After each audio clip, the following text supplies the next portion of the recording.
आपण जर बघितलं काही बातम्या तसंच काही नेत्यांचं वक्तव्य बघितलं तर सातत्याने अधिकाऱ्यांपासून नेत्यांपर्यंत मंत्र्यांपासून पण सत्तेत असणाऱ्या सर्व आमदारांपर्यंत त्यांचं सगळ्यांचं मत असं येत आहे की हळूहळू काही ज्या लाडक्या बहिणी होत्या त्यांची नावं आपल्याला कमी करावी लागतात. त्याचा अर्थ एकच होतो की या लाडक्या बहिणींच्या मताचा वापर राजकीय दृष्टिकोनातून एकदा करून घेतल्यानंतर आज त्यांची काही जरूरत राहिलेली नाही आणि मग आकडे हे मोठ्या प्रमाणात कमी होत चाललेले आहेत.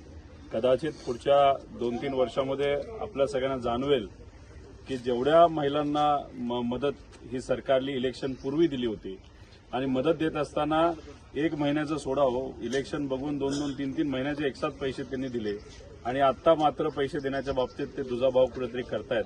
याच्यावरून एकच जाणवतं की सरकारमध्ये असणारे सर्व नेत्यांनी फक्त सत्तेत येण्यासाठी लाडक्या बहिणीच्या मताचा वापर केला असं आपल्याला म्हणावं लागेल.